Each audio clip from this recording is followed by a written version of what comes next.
Good morning. I'm Diane Black from Tennessee's 6th Congressional District, and I'm very excited about taking on a new role here in our conference as the Interim Budget Committee Chairman. But today I want to let you in on a little secret.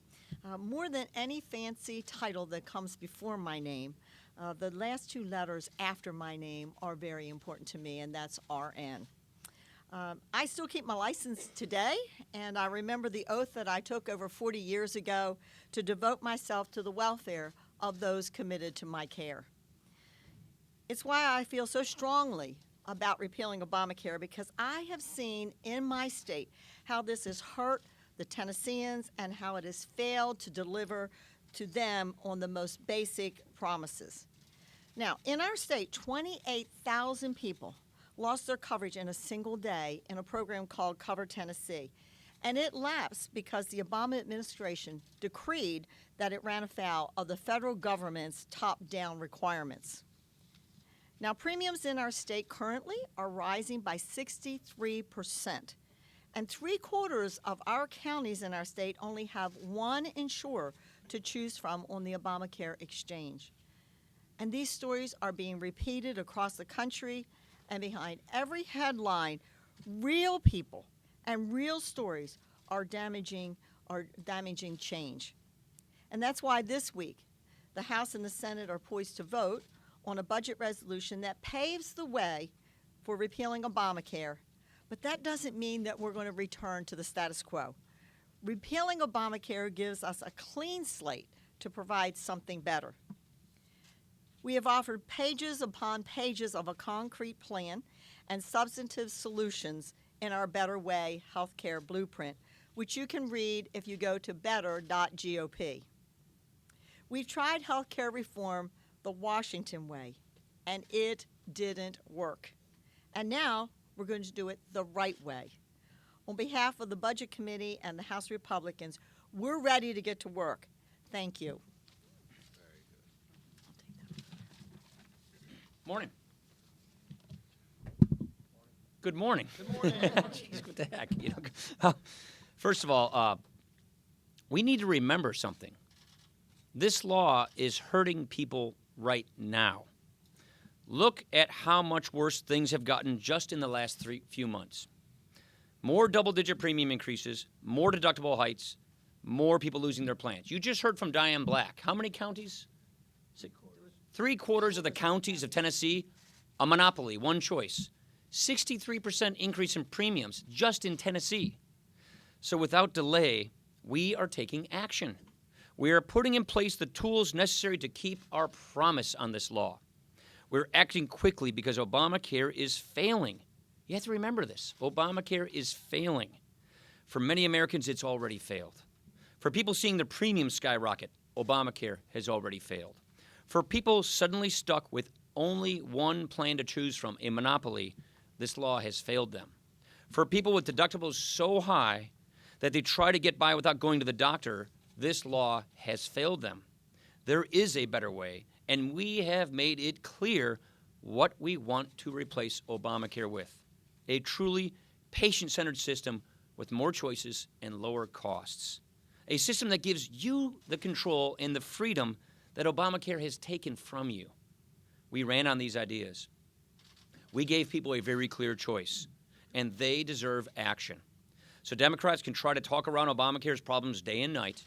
They can try to reduce this debate to slogans and scare tactics, but this is not about politics. This is about people's lives. We need to act before things get worse. Remember, this is a rescue mission. We are in the midst of a rescue mission to save the families who are getting caught up in the death spiral that has become Obamacare. We need to do this right. We need to make sure that there is a stable transition period so that people do not have the rug pulled out from under them.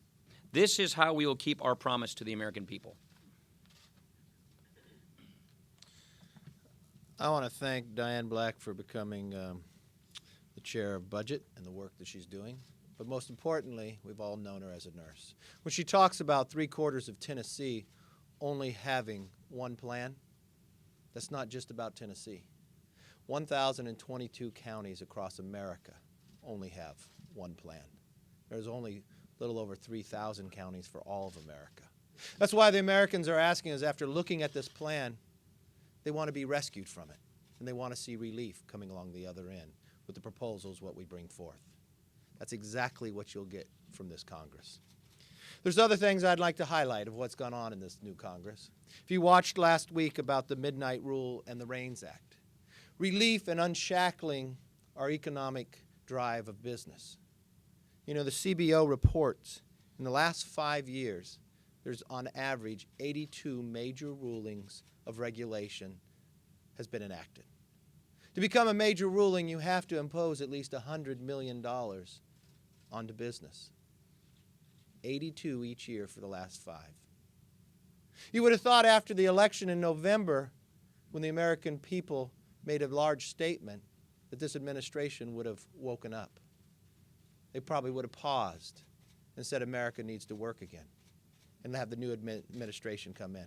But since that time of November election, they've proposed more than 145 regulations, 35 of them being major rulings. They've already enacted more than $16 billion upon business. But in 10 days, that all changes. Now, we won't wait for that time. We're actually moving it now. We have the Regulatory Accountability Act. Puts a level playing field when you look at Radcliffe's bill. Accountability and transparency. But also, it tells the agencies, yes, we believe in having a fair process, but why don't you select the one that costs the least amount or posing on businesses in America? Because what does that mean? More jobs for America. That's what this Congress is doing. When we campaigned to hold the majority in the House, we campaigned on a set of ideas, an agenda. One of those items was to repeal Obamacare. We actually campaigned on it. And how refreshing is it that people who run for office and make promises to the American people actually follow through on those promises. You know, when we ran, a lot of our opponents were actually attacking us on this idea of repealing Obamacare. So the American people had a say in the failures of this law. In fact, they allowed us to keep this majority, second largest majority since the 1920s, in part because of our promise to repeal Obamacare, because they know this law is failing them. There's a reason why back when this law went through in 2009 and 2010, every single medical doctor in Congress voted against Obamacare. Every single one of them. It was because they promised, they knew what this law was going to do. They knew this law was going to increase costs. They knew that Obamacare was going to destroy the doctor-patient relationship. It's why you see so many doctors getting out of the practice. It's not because they don't have a passion to help people.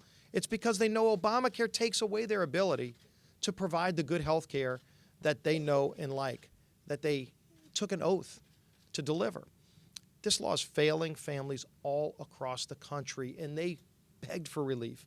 They elected us to provide that relief, and it's exciting that we get the opportunity to not just repeal Obamacare, but then to start the process of replacing it with reforms that put patients back in charge, that focus on lowering costs so that people have real choices, so that families aren't told by some unelected bureaucrat in Washington what they have to buy with a plan that's unaffordable and has a $10,000 or more deductible that doesn't even allow them to go and get health care. There's a difference between getting an insurance card and actually having access to care.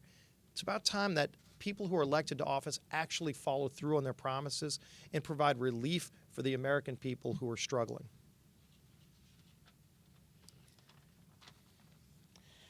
Obamacare was the federal government's attempt to fix our healthcare system, and it failed. Here are the facts. Healthcare prices didn't go down, they went up. Year after year, premiums have increased double digit. And here's what we should be asking ourselves. How many people are paying more for healthcare today than before Obamacare? How many of us have found all the rules and restrictions of healthcare more difficult? How many of us know someone who lost their health insurance coverage since Obamacare was implemented? No matter who you are, you deserve a 21st century healthcare system. Let me be clear. No one who has coverage because of Obamacare today will lose that coverage. We're providing relief. We aren't going to pull the rug out from anyone. We'll protect coverage for people with pre-existing conditions. Our sons and daughters can stay on their parents' health insurance until 26. Remember, as far back as 2009, when this whole debate over health care started, Republicans were offering health care solutions to address our nation's health care problems, and we've been doing so ever since. We want to be thoughtful and deliberate, and we welcome input from everyone, because a 21st century healthcare system shouldn't be a partisan issue. It should be about patients, not politics. It should be straightforward. Everyone should be able to trust that the system will work for them. It should be healthcare that treats you like a human being, not just a number in a waiting line. That's what we're offering people, a 21st century healthcare system that puts them back in control of their lives. Does anybody have any questions? Thank you, Mr. Speaker. As you know, there's a lot of angst among some Republicans about doing a repeal without a replacement, and we understand that you said in conference today there will be some replacement elements in the reconciliation bill. Can you explain? Well, this will unfold as we bring this process together, but it is our goal to bring it all together concurrently. We already showed people what we believe in, what Obamacare should be replaced with. So we're going to use every tool at our disposal through legislation, through regulation, to replace concurrent along with repeal so that we can save people from this mess. Yeah.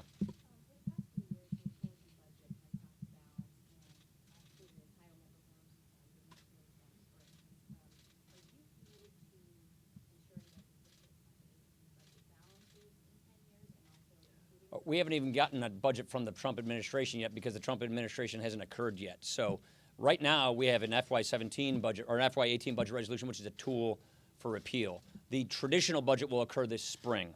The traditional budget will occur this spring. We will get a budget sent to us from the new administration, and then the budget committee will dispose of it then. So we're getting ahead of ourselves as to what that budget's going to look like. They haven't even been sworn in yet. Yeah. Speaker Ryan, what tax issues did you discuss with the Trump administration? All of them. What specifically? All of them. Andy. Just to follow up on the budget, so just the last few days, there's talk about doing the wall as part of the supplemental package. There's this big military supplemental coming. Ron Priebus just said over the weekend he doesn't want to meddle in Medicare and Social Security using President Trump. And you're going to repeal all these Obamacare revenues that you've used to balance the budget in the past. So what's your question, Andy? My question is, why should we form the conclusion that the budget is sort of taking a back seat as the new Republican government? Oh, I don't think that at all. I think one of the things that we're focusing on is getting people back to work is economic growth. You can't ever balance the budget if you don't get this economy growing. That's what regulatory relief and tax reform are all about. By the way, Obamacare is a huge budget buster. It wrecks health inflation. It makes promises that will not be kept. And so we're going to fix these problems. All of these solutions that we're bringing through this year help the bottom line, help the fiscal health and the economic health of Americans. What that specific budget looks like, we don't even have a Trump administration yet or a budget director yet who will then send us a budget that we will then work on. So it's just we're kind of getting ahead of ourselves as to what that spring budget's going to look like. Deirdre. I just want to follow up on Andrew's question. When you say you want to bring it all together concurrently, repeal and replace, how much of the Obamacare replacement would be in the reconciliation? That's a question we don't know the answer to. That's a question that really is more of a Senate question as to what you can put in reconciliation, what you cannot put in reconciliation. Those of you who are budget people know, how the reconciliation test works. It's a Senate test. It's not a House test. So we will pass as much as we can through whatever vehicle we've got, and then we'll pass all the other things through regular order outside of reconciliation that show you the full scope of what a real replacement effort looks like.